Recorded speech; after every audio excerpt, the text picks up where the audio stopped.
गुरुर्ब्रह्मा गुरुर्विष्णु गुरुर्देवो महेश्वरः गुरुः साक्षात् परं ब्रह्म तस्मै श्री गुरवे नमः। नारायण नारायण नारायण नारायण।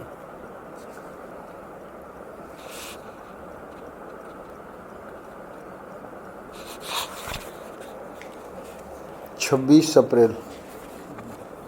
आनंद रस रत्नाकर। साधन में अद्वय सच्चिदानंद की अभिव्यक्ति।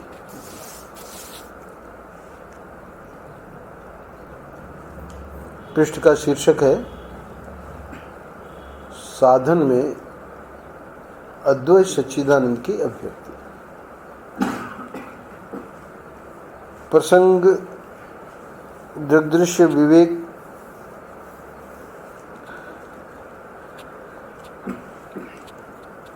भगवान शंकराचार्य जी के ग्रंथ पर परम पूज्य महाराज जी के प्रवचन जो हुए बम्बई में, तो उन्हीं प्रवचनों को सुन के और पुस्तक रूप में बाद में सत्साहित्य प्रकाशन वालों ने प्रकाशित कर दी। तो उसी पुस्तक के एक प्रवचन का अंश यहाँ लिया गया है। इसमें परम पूज्य महाराज श्री जो साधन भजन करने वाले हैं उनके लिए एक महत्वपूर्ण बात ये बता रहे हैं कि हम जो साधना करें तो हमारा जो स्वरूप है सच्चिदानंद अद्वय, उसकी अभिव्यक्ति साधना में होनी चाहिए। यानी हमारी साधना ठीक चल रही है कि नहीं, इसकी कसौटी यही है कि हमारे जीवन में वो जो परमात्मा है सच्चिदानंद अद्वय, वो हमारे जीवन में प्रकट हो रहा है कि नहीं। तो ये एक विशेष बात ये 26 अप्रैल के पृष्ठ में महाराज ने जो बताई है वो बहुत काम की है। तो इसलिए इस अंश को यहाँ इस पुस्तक में लिया है आनंद रस रत्नाकर में। यहाँ शुरू में महाराज जी एक उपनिषद का जो मंत्र है वो उद्धरण करते हैं। श्रुति भगवती कहती है, यानी वेद भगवान कहते हैं वेदांत में, नायम आत्मा बलहीनेन लभ्य है। क्या अर्थ हुआ? बलहीन पुरुष को आत्मा का साक्षात्कार नहीं होता। अयम आत्मा बलहीनेन न लभ्य। तो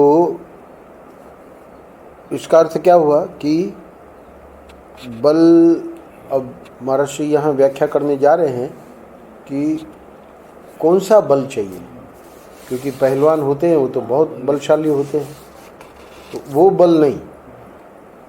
यहाँ पर महाराज जी कह रहे हैं कि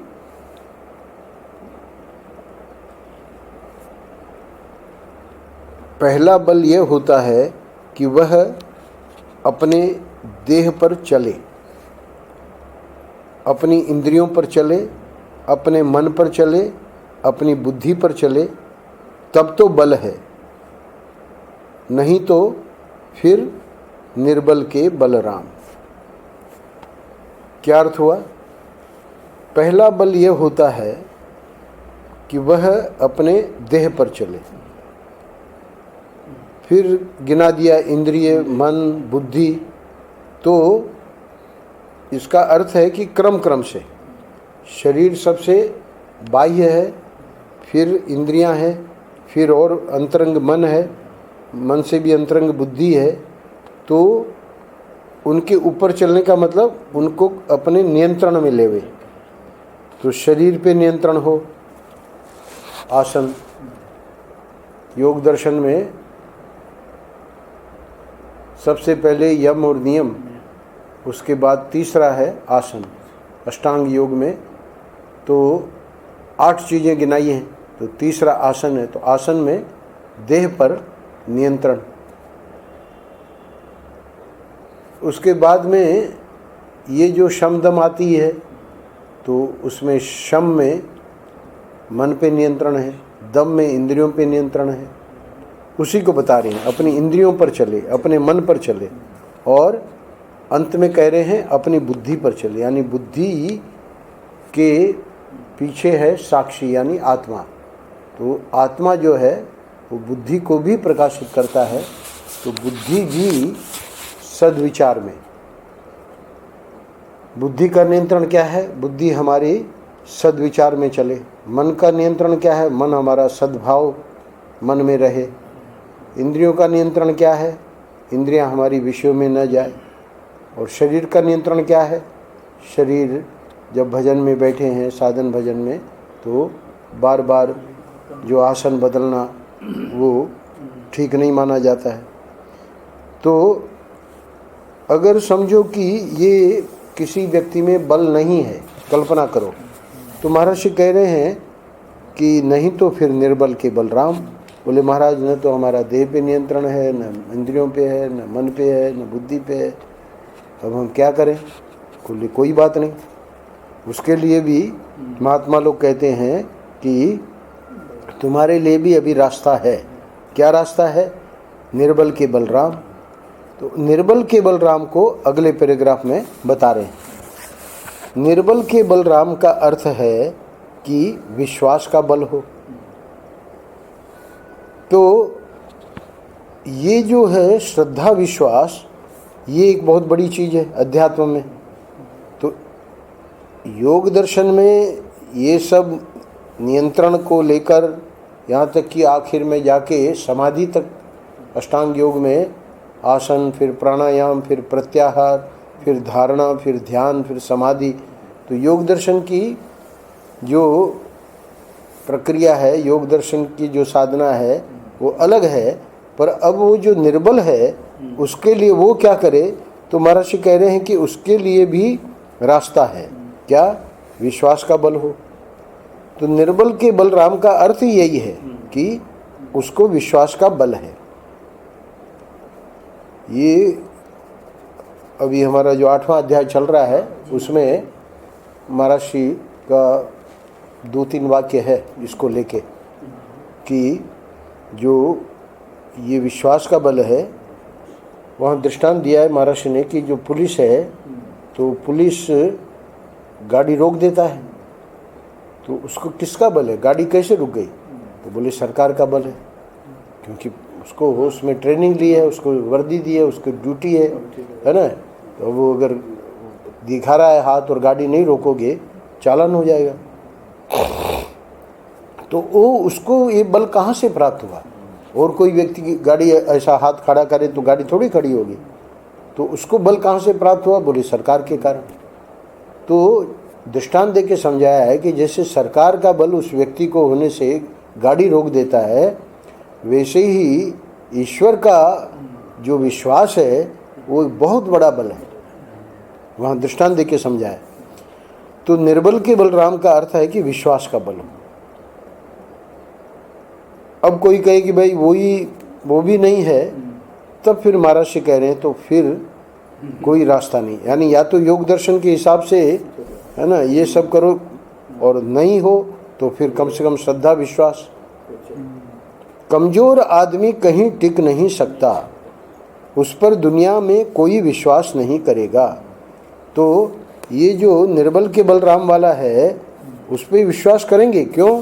क्योंकि लोग देखते हैं कि भाई इसमें तो बड़ा, अभी साईं का उत्सव था, आप लोग आए उसके पहले, तो ये रामनवमी के आसपास होता है उत्सव। तो उसमें सब महात्मा लोगों को बुलाते हैं, भोजन भी वहीं कराते हैं हर साल। और एक दिन उत्सव में यहाँ भी आते हैं, आश्रम में भी सब लोग। तो महर्षि के समय से ही वो परंपरा है, फिर ओंकारानंद जी के समय में भी ये चलता रहा। पर इस बार इनको वहाँ जाना था पेसमेकर बदलने के लिए, तो वो लोग तो यहाँ नहीं आए, पर 14 तारीख को, मतलब 15 को ये गए वहाँ हॉस्पिटल, तो 14 को हम लोग वहाँ गए थे। तो 14 को रविवार था शायद, और बहुत ट्रैफिक रहती है, गाड़ी बड़ी थी और जो चलाने वाला था वो साईं का भगत था। तो इतनी ट्रैफिक में वृंदावन की गलियों में ले जाना गाड़ी, इतनी मोटी बड़ी गाड़ी, पर उसका जो विश्वास था बड़ा गजब का। वो कहते साईं है ना हमारे साथ, ऐसे करके बार बार। तो हमारे मुंह से यही निकला कि कहाँ तो अर्जुन के सारथी भगवान थे और कहाँ ये इतना विश्वास वाला। तो कह रहे हैं कि निर्बल के बल राम का अर्थ है कि विश्वास का बल हो। पर अब ये भी अगर नहीं है तो कमजोर आदमी कहीं टिक नहीं सकता। क्यों? उस पर दुनिया में कोई विश्वास नहीं करेगा। तो अब देखिए, उसको हम जानते नहीं थे, वो पहली बार गाड़ी चला रहा था। और पहली बार यानी हमारी गाड़ी, तो गाड़ी तो उसी की थी, पर हम तो पहली बार उसको मिले। पर उसका देखा विश्वास तो हमारा, हमको भी लगा कि भाई इसमें तो कोई भी चीज़, कोई भी काम दे दो तो करके ही छोड़ेगा, क्योंकि उसको इतना विश्वास है। तो दुनिया में लोग किस पे विश्वास करेंगे, है ना? कम से कम जिसको निर्बल के बल राम का अर्थ है कि विश्वास का बल हो, उस पर भी दुनिया वाले विश्वास करेंगे। पर कमज़ोर आदमी वो तो कहीं टिक नहीं सकता। क्यों? क्योंकि उसको न तो देह पर, न इंद्रियों पर, न मन पर, न बुद्धि पर ये भी बल नहीं है, और ईश्वर पर भी विश्वास नहीं है। अब एक दृष्टांत देके महाराज जी बता रहे हैं कि जैसे कोई नियम हमने ले लिया, तो उस नियम में कितना बल है। अगर क्या खाना क्या नहीं खाना ये नियम है, तो समझ लो कि मैं प्राय गुटखा का दृष्टांत देता हूँ, क्योंकि उत्तर प्रदेश में लोग गुटखा बहुत खाते हैं। तो किसी ने नियम बना लिया कि हम पहले खाते थे पर अब नहीं खाते। तो अब वो जो ये नियम है, तो सामने आई हुई चीज़ को तुम छोड़ दोगे। अब उसका कोई पुराना साथी उसको दे रहा है, क्योंकि उसको तो मालूम है कि ये खाता था, पर उसने नियम ले लिया कि अब मैं नहीं खाता हूँ। तो महाराज जी कह रहे हैं कि बढ़िया से बढ़िया वस्तु, यानी गुटखा भले बहुत ही हाई क्वालिटी का हो, है ना, तुम्हारे सामने आई और तुमने छोड़ दिया, नहीं, यह हमारे नियम के विपरीत है। तो अपने नियम में टिकने से मनुष्य के जीवन में आत्मबल का उदय होता है। अब देखिए, इसमें दो ही बात है, या तो भाई वो बहुत पुराना मित्र है, चलो आज एक दिन ले लेते हैं, वो खुश हो जाएगा, तो अब उसका आत्मबल का उदय नहीं होगा। पर बढ़िया से बढ़िया वस्तु या बढ़िया से बढ़िया व्यक्ति जो कि हमारा मित्र है, जिसको हम कभी मना नहीं करते, है ना, पर तुमने नियम के कारण अगर उसको छोड़ दिया, क्यों? क्योंकि हमारे नियम के विपरीत है। तो नियम में टिकने से मनुष्य के जीवन में आत्मबल का उदय होता है। चरित्र बल इसको बोलते हैं। तो यहाँ चरित्र बल क्यों लाए? क्योंकि बढ़िया से बढ़िया वस्तु बोल दिया ना, तो बढ़िया से बढ़िया वस्तु में तो विषय भोग की कोई भी ऐसी वस्तु भी आ सकती है ना, जिससे चरित्र की हानि हो सकती है। तो इसलिए अब हमने नियम है कि भाई हम इस प्रकार से कोई गलत काम नहीं करते। ये जो इस्कॉन में 4 नियम दिलाते हैं, उसमें नशीली चीज़ों को छोड़ने का नियम भी होता है ना, चाय कॉफ़ी भी छोड़ने का नियम है, और जो क्या है स्त्री से व्यभिचार आदि, तो वो भी, यानी पति पत्नी का संयोग के अलावा और कोई। तो यहाँ क्या कह रहे हैं कि जब हमारा नियम है तो उस नियम में टिकने से मनुष्य के जीवन में आत्मबल का उदय होता है, ये तो साधारण बात है। और चरित्र बल इसको बोलते हैं, मतलब वो बढ़िया वस्तु में, हाँ, चरित्र की हानि करने वाली वस्तु आ गई, वो भी हमने मना कर दिया, है ना। तो ये क्या हुआ? ये चरित्र बल है। आत्मबल तो रहता ही है जो साधक लोग होते हैं, पर चरित्र बल की और ज़्यादा महत्व है। अब ये बल आवेगा कैसे? तो इसका एक सूत्र इस प्रवचन में महर्षि ने दिया। परमात्मा हम सबके हृदय में पहले से ही है विराजमान। परमात्मा का स्वरूप है सच्चिदानंद अद्वय। तो पहले 3 चीज़ों को लेके बताएंगे, सत, चित और आनंद को, और अंत में अद्वय को। तो पहले 3 चीज़ें क्या है? जो साधन तुम करते हो उसमें नंबर 1 दृढ़ता होनी चाहिए, नंबर 2 उसमें प्रकाश यानी समझदारी होनी चाहिए, और नंबर 3 उसमें संतुष्टि होनी चाहिए। तो ये दृढ़ता, समझदारी और संतुष्टि ये कहाँ से निकलेगी? दृढ़ता सत से निकलती है। परमात्मा सच्चिदानंद है, तो ये जो दृढ़ता आई, बढ़िया से बढ़िया चीज़ उसने दी हमको, पर हमारे नियम के विपरीत थी, हमने मना कर दिया, है ना। तो ये कैसे आई दृढ़ता? सत से। सत परमात्मा का स्वरूप है, तो दृढ़ता सत से निकलती है। किसी को ये अभिमान नहीं करना चाहिए कि भाई, है ना, देखो मेरा कितना बल है, मैंने उसको मना कर दिया। कुछ नहीं, वो तो परमात्मा है ना, परमात्मा की कृपा है, और इसलिए तुम सफल हो गए। दृढ़ता सत से निकलती है, इसलिए अभिमान करने की कोई जरूरत नहीं है। अभिमान करेगा तो दूसरे मौके पे फेल हो जाएगा। समझदारी नंबर 2, उसमें प्रकाश होना चाहिए यानी समझदारी होनी चाहिए। वो कहाँ से निकलती है? समझदारी यानी कि प्रकाश चित्त से निकलती है। और जो तीसरी बात बताई कि संतुष्टि होनी चाहिए, जो भी साधन गुरु जी ने दिया है, किसी को जप का दिया है, किसी को सेवा का दिया है, किसी को विचार करने का दिया है ना, किसी को पूजा का दिया है, तो जो नियम गुरु जी ने दे रखा है, जो साधना दे रखी है, तो उस साधन में जो संतुष्टि है, आनंद है ना, तो संतुष्टि जो है उसका जो स्रोत है वो है सच्चित आनंद। तो आनंद जो है उसी में से संतुष्टि निकलती है। तो मन में बड़ा संतोष रहता है कि चलो आज का नियम पूरा हो गया, है ना, आज बहुत अच्छा लगा। अब ये जो सच्चिदानंद परमात्मा है वो तो अद्वितीय है, तो अद्वैत का भी हमारे जीवन में प्रकटीकरण होना चाहिए। वो कैसे होगा? सुनो, फिर अपने साधन के साथ ऐसे एक हो जाना चाहिए अद्वय कि हम साधन करते हैं यह मालूम ही न पड़े, सहज स्वभाव से ही होने लग जाए। तो चारों बातें बता दी, दृढ़ता 1, समझदारी 2, संतुष्टि 3, और सहज साधन जो है वो सहज हो रहा है।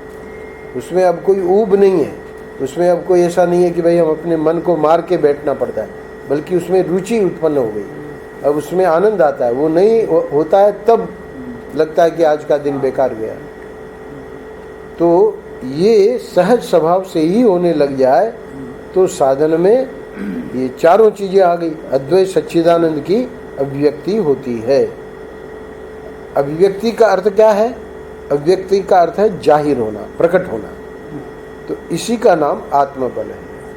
तो वहां से शुरू किया था महर्षि ने कि जो नायम आत्मा बलहीनेन लभ्य है, वहीं से महर्षि ने ये भी कहा था कि आत्मबल, चरित्र बल ये साधक में होने चाहिए। और ये कैसे होते हैं उसका सूत्र दे दिया कि सच्चिदानंद अद्वैत जो परमात्मा है, उस परमात्मा का जो प्रकटीकरण है जीवन में, जो जाहिर होना है, अभिव्यक्ति है ना, जो आज के पृष्ठ का शीर्षक है, साधन में अद्वैत सच्चिदानंद की अभिव्यक्ति, इसी को आत्मबल कहते हैं। अब अंतिम 2 पैराग्राफ में महर्षि थोड़ा सा हमको सावधान करते हैं। सावधान क्यों करेंगे? क्योंकि व्यक्ति जितना भी ठाकुर जी की कृपा से, गुरु की कृपा से साधन भजन कर रहा है, पर कोई न कोई अंदर भय बना रहता है। तो वो जो भय है वो साधना के लिए ठीक नहीं। क्यों? महर्षि आगे बताएंगे कि भगवान के मार्ग में बढ़ना है तो आत्मबल का तो निरूपण कर दिया, और निर्भयता, आत्मबल के साथ साथ में व्यक्ति को निर्भीक होना चाहिए। क्यों? क्योंकि वो गलत काम कर नहीं रहा है। जो गलत काम करते हैं उनको भय लगा रहता है। तो इसलिए सबसे पहली बात तो यह है कि ये जो आज के पृष्ठ में समझाया 26 अप्रैल के पृष्ठ में कि ये जो जीवन में दृढ़ता, समझदारी, संतुष्टि और सहज स्वभाव साधना का बन जाना, ये आत्मबल का उसको शब्द दिया, तो ये सब है क्या? ये है सत्वगुण। तो अगले पैराग्राफ में समझा रहे हैं कि जितनी 4 चीजें गिनाई सब सत्वगुण है। दृढ़ता अविनाशी सत्य है, प्रकाश है तो आलस्य प्रमाद नहीं, अज्ञान नहीं, संतुष्टि यानी सुख है। तो सुख और ज्ञान दोनों सत्वगुण का लक्षण है।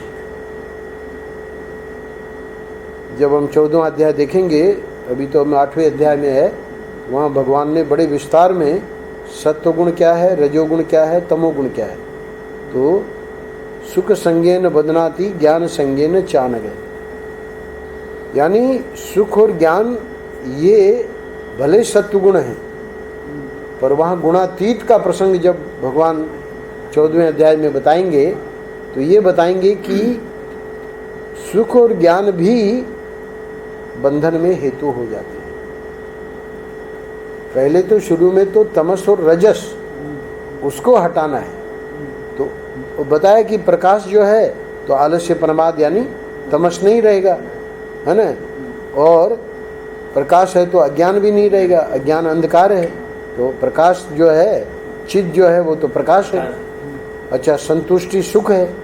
तो ये क्या है? बोले ये सत्वगुण का लक्षण है। पर हमको इसके आगे की यात्रा करनी है। वो क्या है कि गुणातीत बनना है। तो गुणातीत बनने के पहले सत्वगुण में प्रतिष्ठित होना पड़ेगा। इसलिए आज के पृष्ठ में यहीं तक की यात्रा बता रहे हैं। अभी गुणातीत का प्रसंग नहीं है। आगे चल के जब गुणातीत का प्रसंग आवेगा तो सुख और ज्ञान से भी परे जाना पड़ेगा। अभी हमको सत्वगुण में आना है, अभी हम आए नहीं हैं। इसलिए कह रहे हैं कि सुख और ज्ञान दोनों सत्वगुण का लक्षण है। और जो दृढ़ता है, तो दृढ़ता जो है वो भी सत्वगुण का लक्षण है।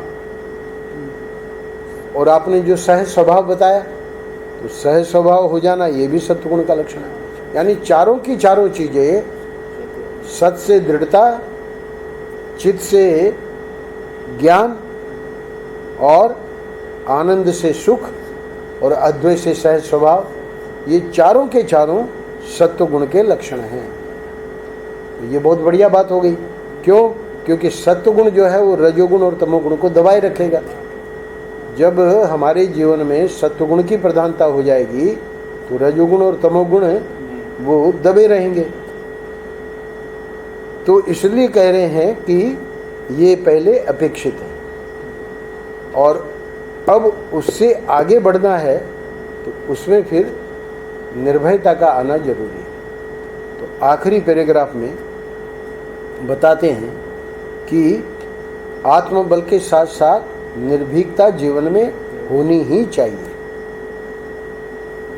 जो नया नया होता जाए उसको भी स्वीकार करते चलो, निर्भय रहो। ऊपर बताया निर्बल के बलराम, निर्बल के बलराम का अर्थ है कि विश्वास का बल हो।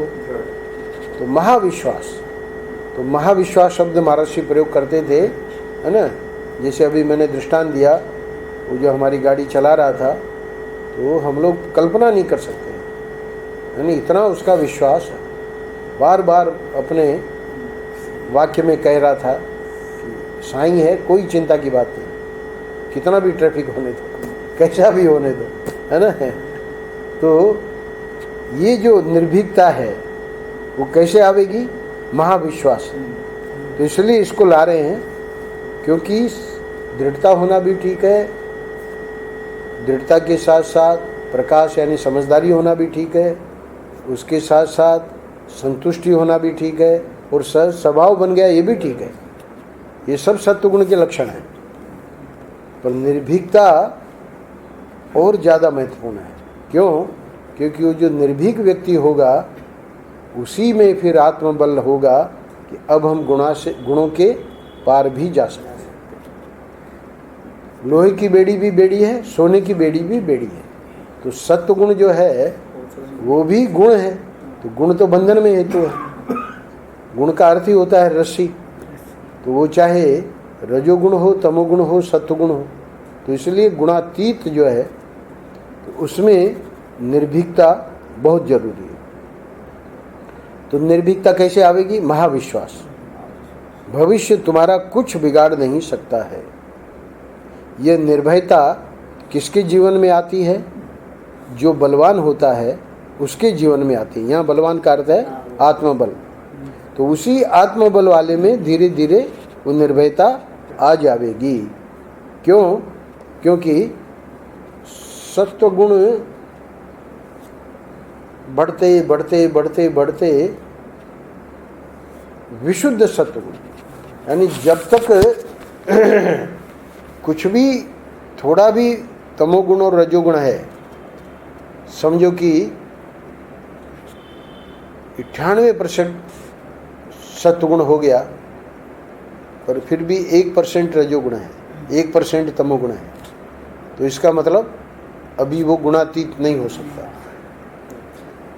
तो गुणातीत होने के लिए विशुद्ध सत्वगुण, सत्वगुण के साथ विशुद्ध लगा देते हैं। का मतलब अब वो 2% जो है तमोगुण रजोगुण वो भी नहीं रहा। तो इसलिए कह रहे हैं कि भगवान के मार्ग में बढ़ना है तो आत्मबल और निर्भयता चाहिए।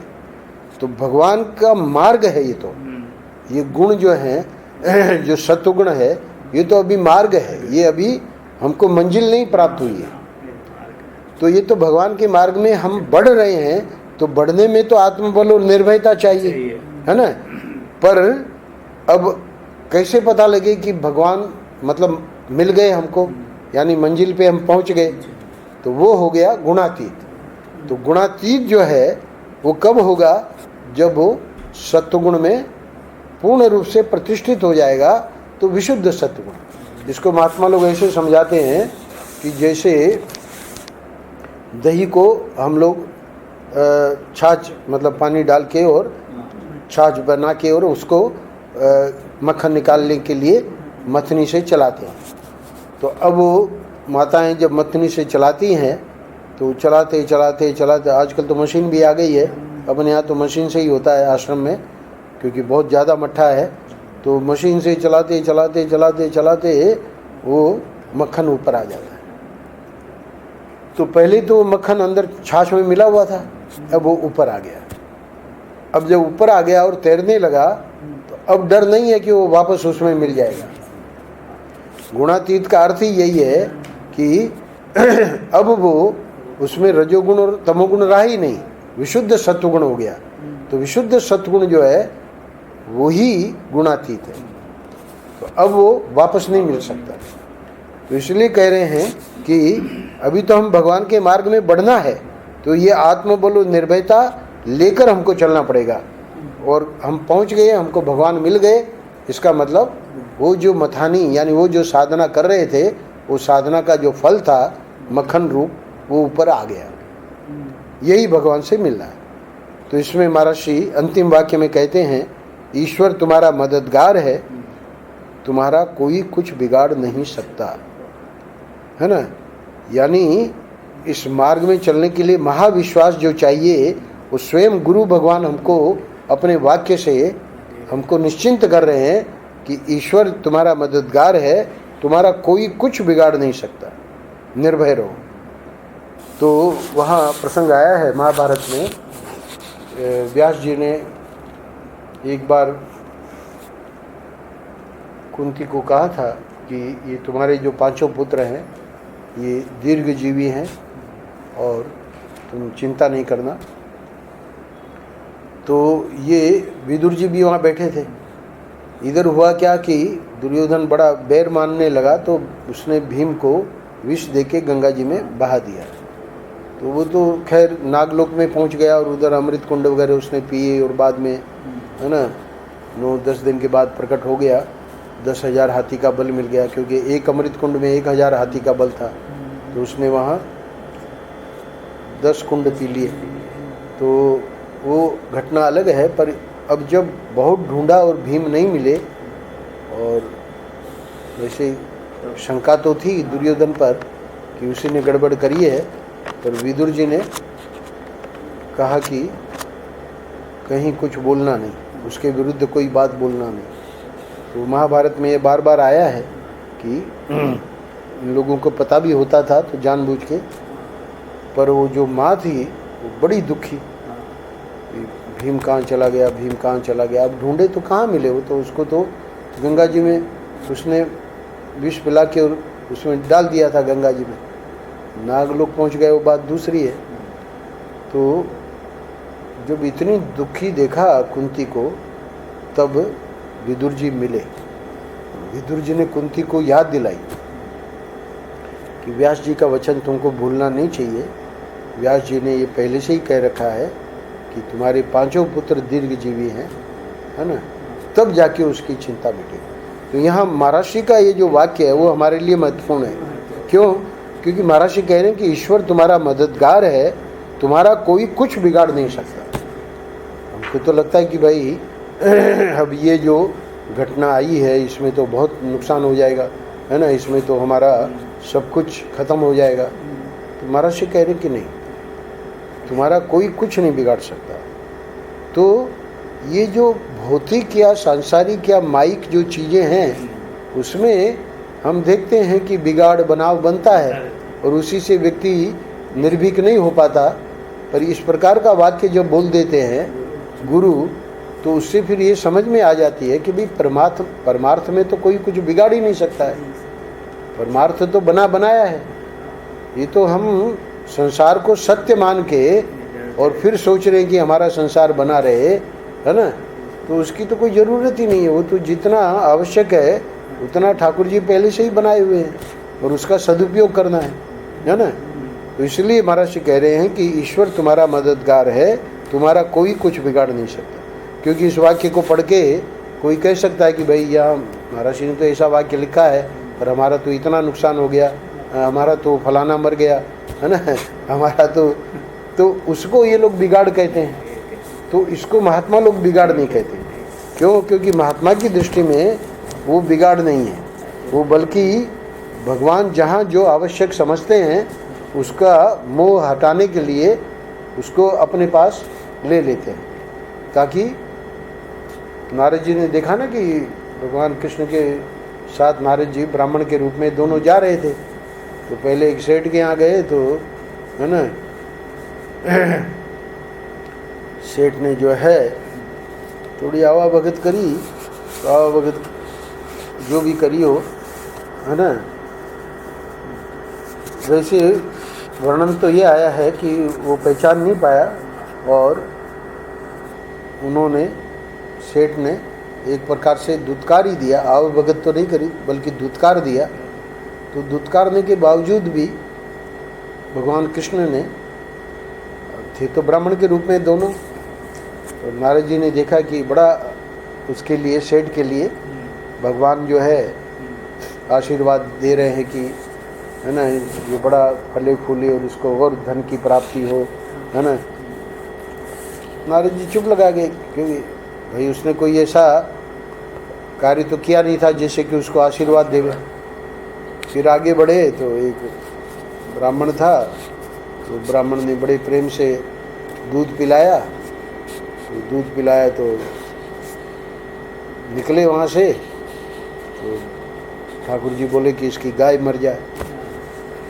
अब नारद जी को पूछना पड़ा कि भाई पहले ने जो दुत्कारा उसको तो आपने कहा कि इसको बहुत धन संपत्ति मिले, और इसने इतने प्रेम से हमको दूध पिलाया और आपने इसको कहा कि इसकी गाय मर जाए। तो ठाकुर जी तो जानबूझ के कर रहे थे, इसलिए नारद जी को समझाया कि उसको मैंने आशीर्वाद नहीं दिया है ना, ये जो है इसको बहुत अभिमान है, इसीलिए हम लोगों को दुत्कारा। तो अब जब और इसकी संपत्ति बढ़ेगी तब इसका दिमाग खराब होगा, और जब दिमाग खराब होगा, है ना, तब ये गलत काम करेगा। गलत काम तो अभी भी कर रहा है, पर जब ज़्यादा गलत काम करेगा, है ना, तब इसको पाप के फल भोगने के लिए नरक में जाना पड़ेगा। तो वहाँ वो आशीर्वाद नहीं था, है ना, क्योंकि धन संपत्ति जो ठाकुर जी देते हैं उसका अगर सदुपयोग नहीं किया जा रहा है ना, तो वो बहुत गलत। इसीलिए अर्थ के साथ उद्धव जी को 11 से ज़्यादा अनर्थ गिनाए एकादश स्कंद में। तो ये अर्थ के साथ जो अनर्थ हैं वो लगे हुए हैं। और बोले ब्राह्मण को आपने ऐसा क्यों किया? बोले कि भजन मेरा वो बहुत करता है, पर उसमें एक ही उसमें दिक्कत आ रही है कि वो गाय के प्रति इसका मोह बहुत है। तो वो जो गाय की उसकी ममता है, गाय मर जाएगी तो भजन मेरा पूरा करेगा। तो यहाँ महर्षि यहाँ कहना ये चाह रहे हैं कि ईश्वर तुम्हारा मददगार है, तुम्हारा कोई कुछ बिगाड़ नहीं सकता। तो ये जो भौतिक भक्त तो ऐसा नहीं देखता, पर सामान्य लोग देखते हैं कि भाई उनकी तो वो जो है उनका साधन भजन इसी के लिए है कि भाई हमारी भौतिक उन्नति हो। तो भगवान को उसके में देने में कोई अड़चन नहीं है, पर आगे चल के भगवान उसके हित के लिए। तो भगवान जो है, पिछली बार आप लोग आए थे अक्षर ब्रह्म योग में, तो एक बात आई थी कि एक व्रत ले लो, एक नियम ले लो कि जो भी हम मांगेंगे भगवान से ही मांगेंगे। तो ये बात क्यों बताई महर्षि ने कि भगवान जो है वो हमारे हित में करेंगे। देवी देवता लोग वो हित नहीं देखते, तो भगवान से ही मांगना है और न किसी देवी देवता से, न किसी व्यक्ति से, है ना। जो भी कष्ट हो जाके भगवान के सामने निवेदन कर दो। तो उसको भी निकृष्ट कोटि का बताया। भक्तों में जो मध्यम और उससे भी उत्तम है ना, वो तो अभी तो ये संसार मांग रहा है ना, इसलिए उसको निकृष्ट कोटि का बताया। पर फिर भी क्योंकि भगवान से मांग रहा है, इसलिए इसको भगवान आगे चल के अवश्य मिलेंगे। क्यों? क्योंकि धीरे धीरे उसको समझ में आने लगेगा कि भगवान पहले से ही हमको, है ना, हाँ दे रहे हैं, देख रहे हैं कि भाई इसके लिए ये चाहिए, वो दे देते हैं। तो इस प्रकार से ये यहाँ पृष्ठ पूरा होता है। निर्भय रहो करके अंतिम वाक्य है, नारायण नारायण नारायण नारायण। श्री राम जय राम, जय जय राम, श्री राम।